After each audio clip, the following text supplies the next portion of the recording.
Hey there. Today I'm going to show you how I water my garden using a soaker hose system.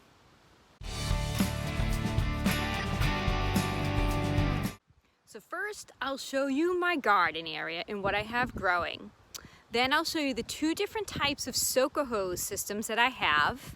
I'll also show you the timers that I use to help regulate the water. Okay, so this is the first part of my garden. This is where I have potatoes planted right now. So right now the soaker hose is not really lined up. I'm going to show you how I line it up later. So I have 5 rows of potatoes. Each row is about 20 feet long. And then I have the second part of my garden, which has right now, I have a row of carrots and then onions, carrots and then onions, carrots and then onions. So this has already been planted, and I'll show you how I did the soaker hose for this.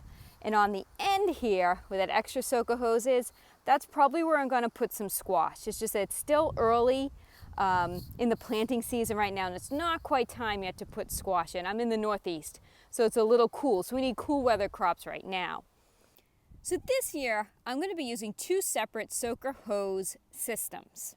I'm going to be using the Miracle-GRO Soaker Pro system, which I have been using for the past 2 years, and I've had a lot of success with it.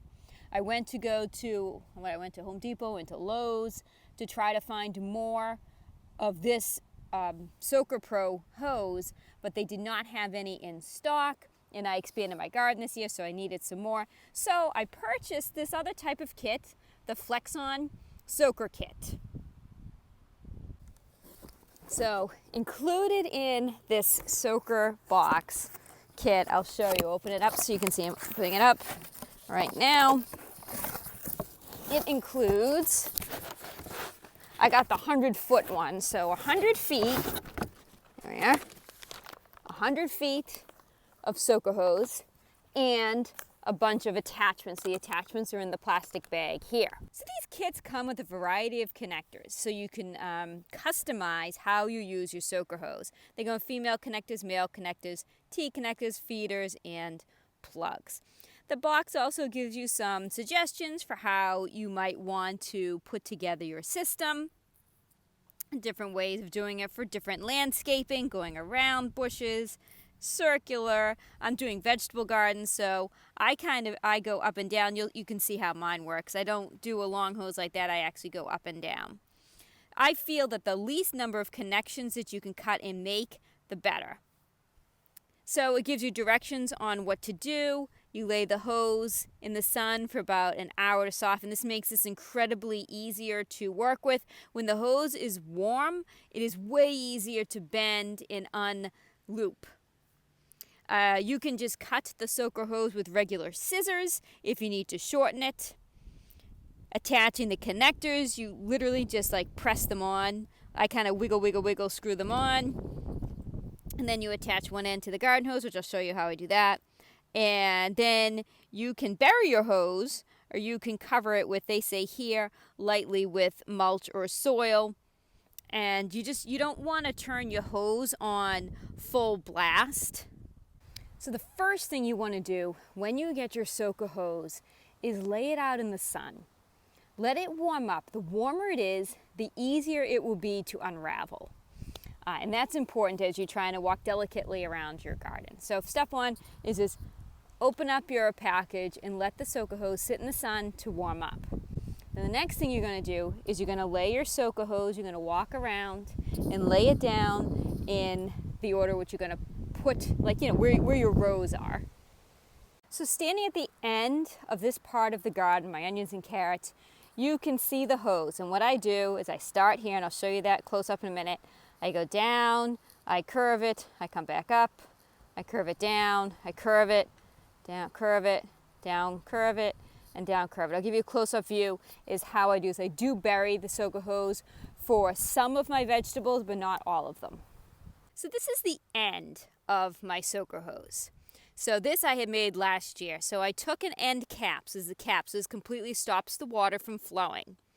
And so what I did before last year is I took this and I just pressed it onto the soaker hose. I start here because I know I just want to water this part. And what I do is just I lay it down close to my onions, okay? I just laid it close to them. Then what I do is I just cover it, I bury it, and burying it, part of it helps me keep it steady while I'm putting the rest of the hose on. And it also helps the water from evaporating. So when you water at the surface, you know that you're watering here, and then in the hot summer sun it can just evaporate. This, when you do bury a soaker hose, at least it goes right into the ground and more into the roots, so it's underground watering. So I do that all the way. So I do that all the way down to the end of my onions. Then I got to the end where I needed to turn. Now, as you saw in the box, sometimes you can cut, so you have options. You can cut the hose here and put a T-joint in and do a straight hose that goes all the way across, and then do a T, like a line that's perpendicular to every row you have. Or what I just do is I just curve it in the dirt. I'll unbury it so you can see it. I just curve it in the dirt. I bury it. I'll finish it later. I bury it, and then I go down the next row. So this next row is the carrots, and the carrots haven't come up yet. Once they do, I will bury my hose. Okay, and then it curves, and we come back up. So I do the exact same thing over and over and over again. So then we get to this end, over here, and this is the part, let me sit down, that's going to attach to my garden hose. Okay? This part here. So again, you cut your hose. This was just one length hose I had from last year. You press on the fitting. And in this case, this one is one, so that attaches to the hose. So it has a blue, I forget what they call it. I'll look it up. A blue thing that helps with the pressure. So you don't remove that. So I like to say it's a valve. Anyway, but that helps, a regulator. It helps regulate the water that comes out of the hose to go into your soaker hose. So you don't burst your hose. Anyway, so this just attaches to your hose. Okay, so now I've dragged over a hose. I'm going to attach it to my soaker hose, just twisting on the soaker hose to it, okay? And just twist, sorry I'm blocking your view, but it's just, just twisting a hose on. Next, we want to test the soaker hose. So I'm going to turn on my spigot. I have a whole system here that I can show you later. So I'm going to turn it just a little, like maybe a quarter of a turn. This is a very long hose, so let's go over and see how it's filling. Okay, so I got the soaker hose on now, and I only put it at like quarter or so pressure because you really don't need that much, and you can see how it's already getting wet everywhere.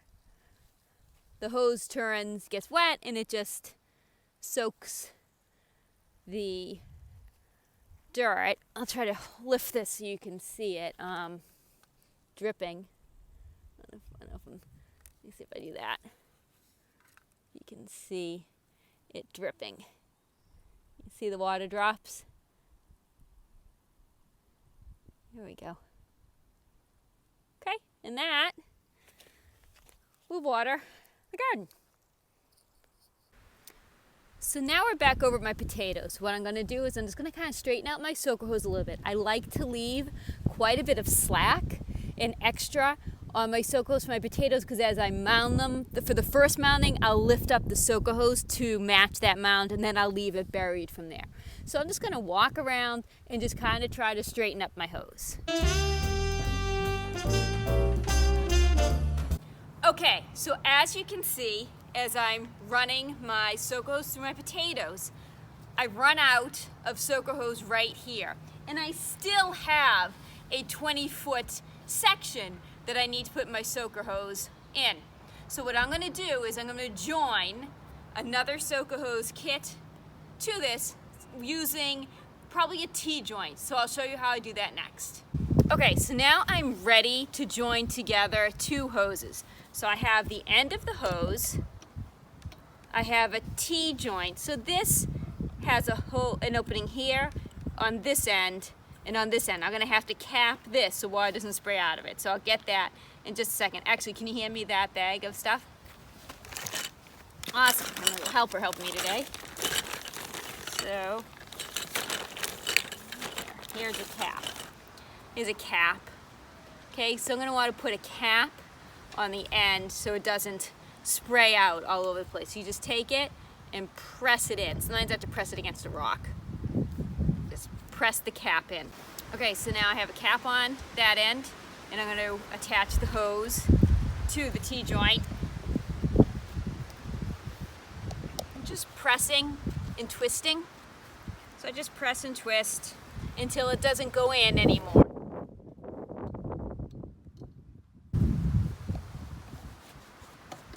Okay, that feels good. I give it a little tug to make sure. I just press and twist. So then I have the new hose sitting here.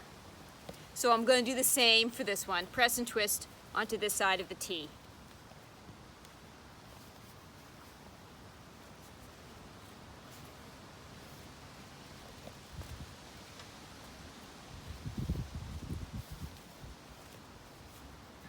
And I give a little tug to make sure that they are secure. A little press and twist. Great. So next I'm going to bury a little of the hose down the end here so it doesn't move so much on me. And then I'm going to unravel the hose all the way the length of this last potato row.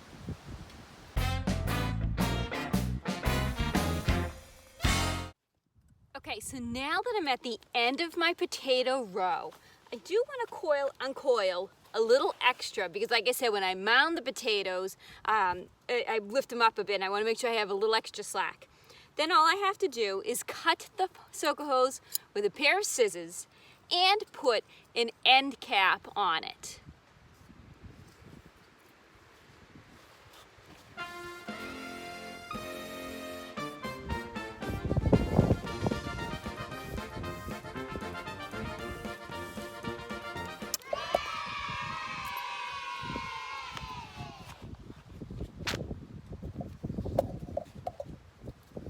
And again, with the end cap, you just have to press it on the hose. And sometimes you have to wiggle it. So I'll try to hold it like this so you can see. So you have to press and wiggle until it's in there.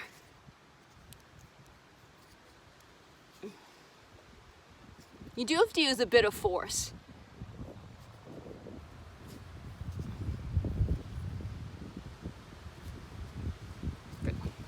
So that's how I set up my soaker hose system. So you lay it down on the area that you want to water, place an end cap where the soaker hose ends, place a hose attachment to where you're going to attach to your garden hose, lay it out flat, bury it under some dirt or mulch if you're able to. Like I said in the beginning, what I do, I just lay it all out, and then as I plant things, I'll bury the soaker hose.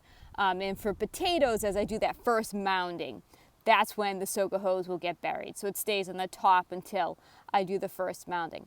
So what I'll show you next is my timing devices. So I have some watering devices that I have attached to my faucet. So I'll show you those.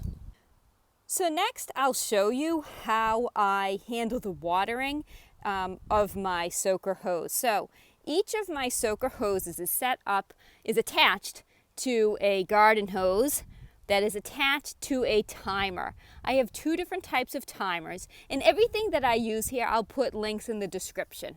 Okay, so attached to my faucet spigot thing, I have a 4-way splitter. That way I can set up 2 timers and then have a hose for just separate water use. This one I usually don't use at all. So this is it's a Gilmour, and I'll get the whole name and description of it for you. But this is a really simple watering timer. You just screw it right on to the faucet, and you just use these dials to set it. It gives you a left shoot left or right.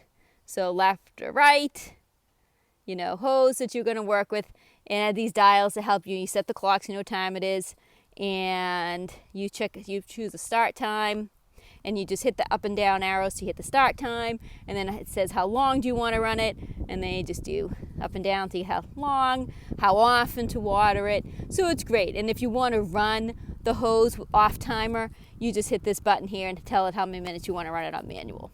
So I really like this. And this one, what's this one? Aqua timer, Melnor. Yep, so I use this one too. And this one's just as easy as that one to set. They both work really well. This one is a little hard to see with the light, but you just push the up and down arrows to the different options, and it's you know, same thing. It's like, when should you start the water? How long should you water for? Water it every how long. The program right now is off, and if you need to run on manual, and if there's a rain delay. Both of them have rain delay options also. So if there's anything that I spoke about or showed you in this video that you would like more clarification on, please put it in the comments section, and I can show you maybe a better camera angle or just give a little bit more of a description as to what it is that you need help with. Everything that I use, I will put in the description section of this video. I'll put links in the comments. I'll put all sorts of stuff, links in the description, sorry, so that you can find everything that I use. And as the summer goes, I'm going to be giving more updates on my garden, how it's progressing, and what I'm planting, just as I move along throughout the summer. I am a pretty new YouTube channel, so I really would appreciate a like and a subscribe, and any sort of comments at all. I appreciate it. I like the interaction. I like the idea of being able to interact with people who watch videos. So I do hope that this is helpful to you, and it helps you figure out a way to water your garden that makes it kind of efficient and easy for you, so that you can have a really awesome vegetable garden this summer. So thanks again for watching. Really appreciate it. Look forward to reading those comments and clarifying anything that you need. Have a good one.